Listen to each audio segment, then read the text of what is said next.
Crab movie की शुरुआत में हम एक लड़के को देखते हैं जो अपनी गर्लफ्रेंड के साथ समुद्र के किनारे इंटीमेट हो रहा था। दोनों इस टाइम वहां पर अकेले थे। इंटीमेट होते वक्त उनके पास एक अजीब सा क्रैब आता है, यानी कि केकड़ा, जो कि एक मछली की तरह दिख रहा था। उस लड़की को वो बहुत अजीब सा लगता है। इसके बाद वो उसको उठाकर देखने लगते हैं। उन दोनों को लग रहा था कि ये शायद मर गया होगा, इस वजह से वो फोटो लेने लगते हैं। लेकिन तभी वो केकड़ा उठ जाता है और उस लड़के के मुंह पर चिपक जाता है। इस वजह से लड़के के चेहरे से काफी खून बहने लगता है। लड़की उसे हटाने की काफी कोशिश करती है, पर उससे वो बहुत डर भी रही थी। इसके बाद वो केकड़े को पत्थर से मारने की कोशिश करती है, लेकिन जैसे ही पत्थर मारती है वो केकड़ा लड़के के मुंह से हट जाता है और वो पत्थर सीधा लड़के के मुंह पर लगता है, जिससे उसकी वहीं पर मौत हो जाती है। ये देखकर वो काफी घबरा जाती है। तभी वो केकड़ा उस पे भी अटैक कर देता है। अब सीन चेंज होता है और हम एक लड़के फिलिप और उसकी फ्रेंड मैडी को देखते हैं। यहाँ पता चलता है कि फिलिप के पैर को पैरालाइज हो गया है, व्हील चेयर यूज करता है।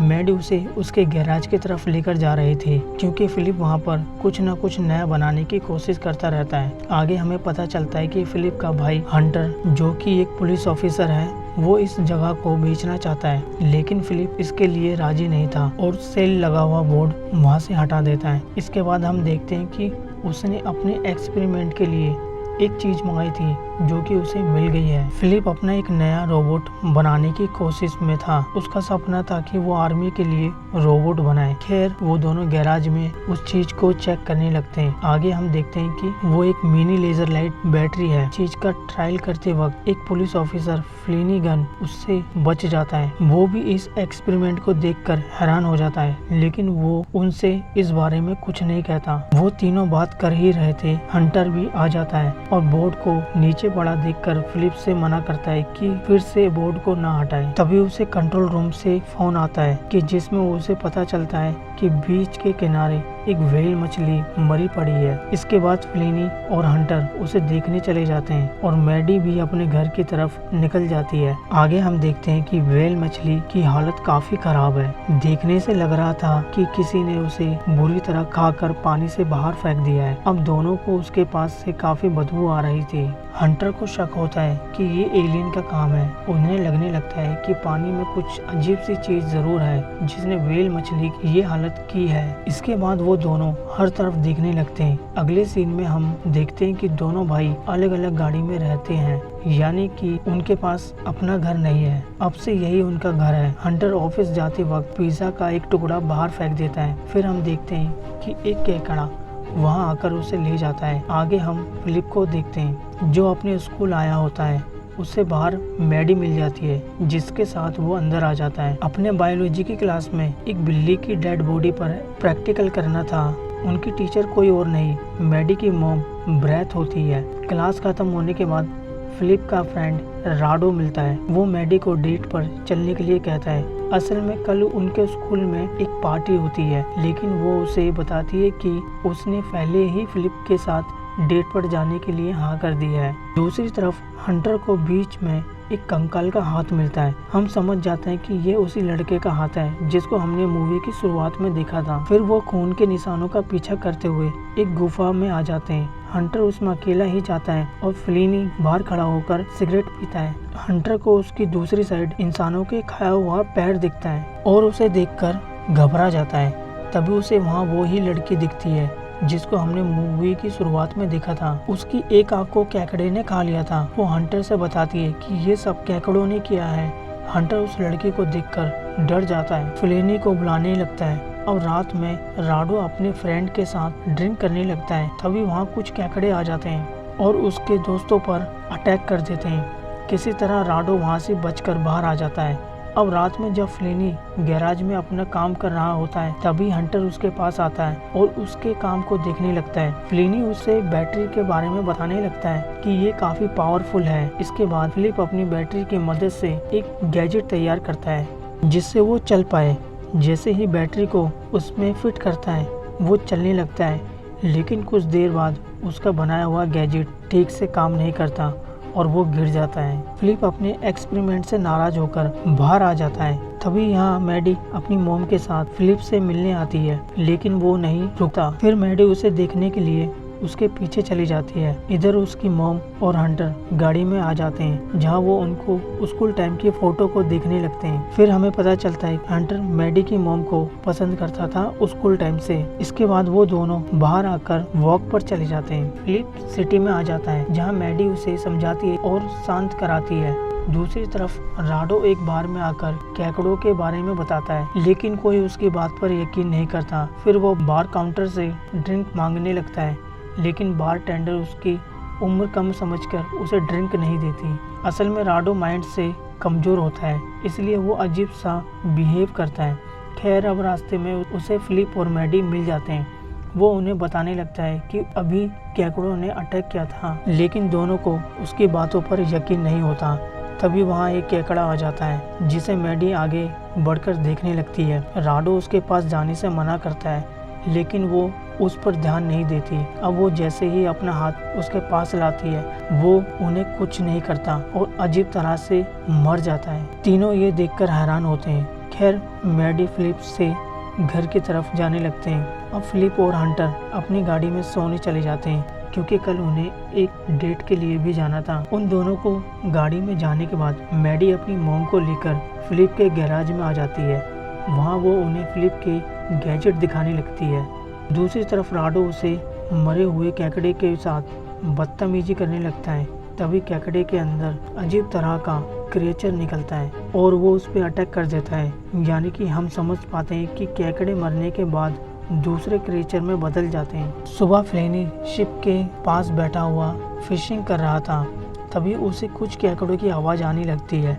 इधर गाड़ी में फिलिप डेट पर जाने के लिए रेडी होने लगता है। उसके साथ साथ पार्टी में हंटर भी जाता है। दोनों वहां पहुंच जाते हैं और फिलिप यहां अपनी चलने वाली गैजेट को लगा कर आया था। पार्टी में मैडी उसे चलता देख काफी खुश हो जाती है। फिर हमें पता चलता है कि मैडी की मॉम ने इसको रिपेयर करके चलने लायक बना दिया था। इसके बाद दोनों डांस करने लग जाते हैं।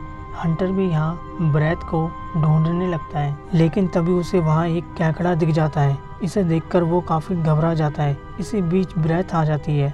अब वो दोनों भी सबके साथ मिलकर डांस करने लग जाते हैं। कुछ देर बाद म्यूजिक वाले आदमी के पास एक केकड़ा आता है, अटैक करके उससे खाने लगता है।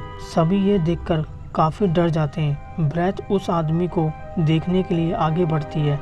उसके बाद वो केकड़ा उस पे भी अटैक कर देता है। फिर हंटर किसी तरह उस केकड़े को पकड़कर ब्रेथ से दूर फेंक देता है और उन सबको बाहर जाने को कहता है। लेकिन तभी वहाँ काफी सारे केकड़े आ जाते हैं और उन सभी पर हमला करने लग जाते हैं। वो सब लोग किसी तरह वहाँ सारे केकड़ों को मार देते हैं। तभी उनमें से एक बड़ा केकड़ा बहुत खौफनाक तरीके से क्रिएचर में बदल जाता है। इसे देखकर सभी घबरा जाते हैं और फिर से भागने लगते हैं। हंटर फिलिप को लेकर एक सेफ कमरे में लेकर आ जाता है। तभी फिलिप का गैजेट खराब हो जाता है, जिससे वो चल नहीं पाता। फिर हंटर उसे उठाने लगता है, लेकिन वो क्रिएचर देख लेता है और उनकी तरफ आने लगता है। फिलिप क्रिएचर को देखकर हंटर को वहां से भागने को बोलता है, लेकिन हंटर उसे छोड़कर नहीं जाता और क्रिएचर के सामने आकर खड़ा हो जाता है। अब क्रिएचर उस पर अटैक करने वाला ही था। तभी वहाँ राडो आ जाता है और अपनी तलवार से अटैक करके उस क्रिएचर को मार डालता है। असल में राडो पिछली रात क्रिएचर के हमले से बच गया था और अब यहाँ वो अपने दोस्तों को बचाने के लिए आ गया था। खैर, इसके बाद वो स्कूल की लैब में आ जाते हैं, जहाँ ब्रेथ उस क्रीचर के बारे में पता लगाती है कि आखिर वो चीज़ है क्या। उन्हें चेक करने पर पता चलता है कि ये काफ़ी पुराने वक्त के केकड़े हैं और इस तरह के केकड़ों में काफ़ी रेडिएशन होता है, इसी वजह से इतने खतरनाक हैं। इसके बाद हंटर उनको कल वाले हादसे के बारे में बताता है, जो कि एक व्हेल मछली के साथ हुआ था। के बाद हमें पता चलता है कि क्रिएचर 3 तरह के होते हैं। पहले जो केकड़ों की तरह दिखते हैं, दूसरा जो इंसान की तरह, तीसरा जिसने व्हेल मछली को खाया था और वो साइज में काफ़ी बड़े हैं। इसके बाद हम देखते हैं कि पूरे शहर में क्रिएचर ने आतंक मचा दिया है। इससे काफ़ी लोग मारे जा रहे हैं और वो लोगों को बुरी तरह मारकर खा रहे हैं। अब हंटर सबको गैरेज के पास छोड़ देता है और खुद फ्लेनी को ढूंढने चला जाता है। फिलिप उसे जाने से मना करता है, लेकिन वो कहता है कि वो एक पुलिस ऑफिसर भी है। मुझे हार नहीं माननी चाहिए, ये मेरा फर्ज है। इधर फिलिप को यकीन होता है कि वो उस क्रीचर को मारने के लिए जरूर कुछ न कुछ बना लेगा। फिर वो अपने काम पर लग जाता है। वहीं दूसरी तरफ हंटर फ्लिनी के पास जाता है, लेकिन उस पर वही कैकड़ों ने हमला कर दिया था, जिस वजह से अब वो मारा गया है। तभी हंटर पर वो क्रिएचर अटैक करने लगता है। तभी वो जल्दी से बाहर आ जाता है। इधर गैरेज के बाहर कई सारे क्रिएचर आ जाते हैं, जिन्हें मारने के लिए राडो बाहर आ जाता है और उनका ध्यान भटका कर अपने पास कर लेता है। ब्रेथ भी एक टूल की मदद से एक क्रिएचर को मार देती है। इसी बीच हम एक बड़े से क्रिएचर को देखते हैं, जिसने व्हेल मछली को खाया था और अब वो शहर की तरफ बढ़ रहा है।